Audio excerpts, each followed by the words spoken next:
যে মুন্সিগঞ্জ হলো খাদ্য ঘাটতি, উনি হয়তো আমাদের আলুর হিসাব করেন নাই। উনি আলুর হিসাব করলে হয়তো মুন্সিগঞ্জ খাদ্য ঘাটতি হতো না। আলুর উৎপাদন অনেক বেশি হয়। এখন দেখা গেছে যে গত 2 বছর একটু আমাদের কৃষকরা একটু আলুর মূল্য বেশি পাওয়ায় এই লোকজনে মানে আলুর দামও কিন্তু অনেক বেড়ে গেছে। কিন্তু এর আগে যে 5-6 বছর যে কৃষকেরা লস করছে, এই সময় কিন্তু কেউ কিছু বলে নাই।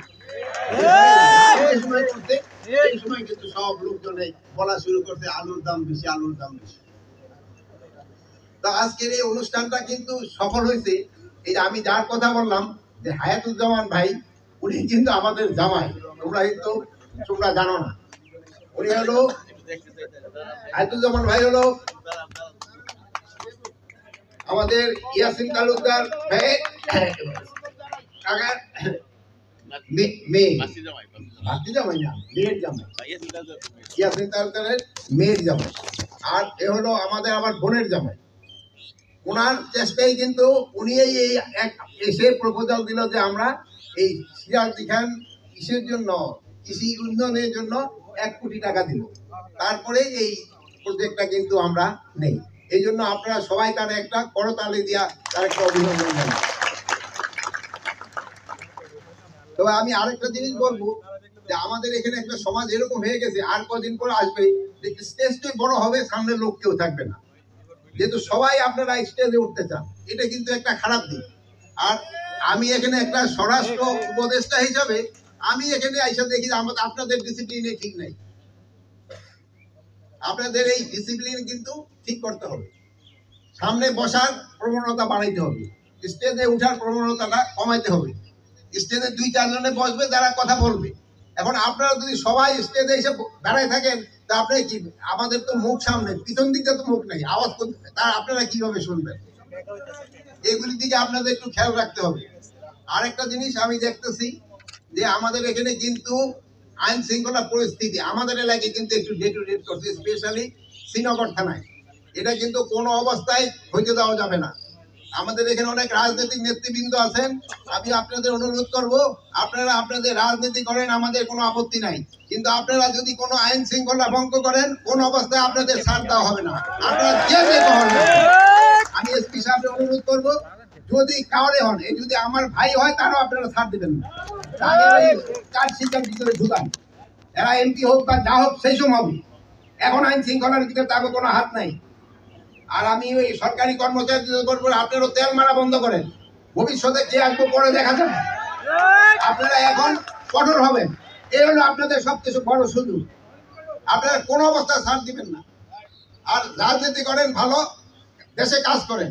আর আমি আমার ভাইদেরও বলবো, আপনাদের আমাদের এখন কৃষি পাওয়া যায় না, কৃষি শ্রমিক বড় অভাব। আমরা যদি একজন ছেলে যদি বিদেশে যায়, সে আর মাঠে কাজ করতে চায় না। এইটাও কিন্তু আমাদের একটা খারাপ দিক। আপনারা মাঠে কাজ করেন, শরীরও ভালো থাকবো, দেশের উৎপাদনও বাড়বে। ওই চা খাইলে ডায়াবেটিস বাড়বো, মানুষের ওই কুচ্ছা কাজ করলেন, হুজুরেরা বলবে এইটা তো অন্যায়, এবং এই জন্য দোজক। এই জন্য খেতে থাকেন, কাজ করেন, শরীর ভালো রাখেন, দেশের উন্নতি করেন। এই চা খাইয়া খেয়ে সময় নষ্ট করেন না। আমার কথাগুলি হয়তো আপনাদের অনেকেরই ভালো লাগবে না, কিন্তু এগুলি হলো আমাদের বাস্তবতা।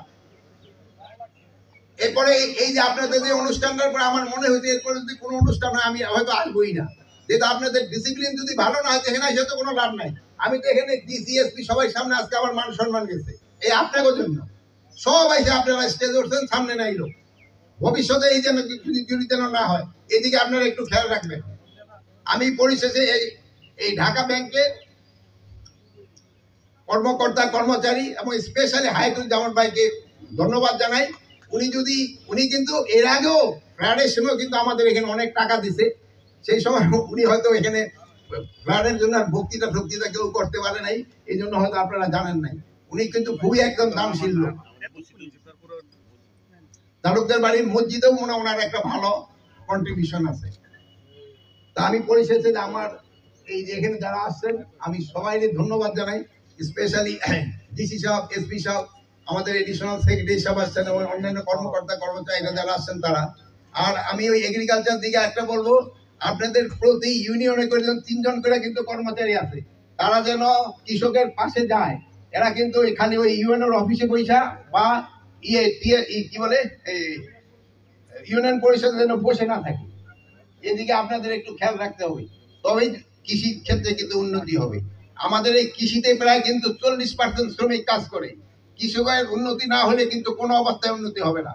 একটা আপনারা দেখতে পারেন যে আমাদের স্বাধীনতার পর আমাদের লোক সংখ্যা ছিল কত, 7.5 কোটি।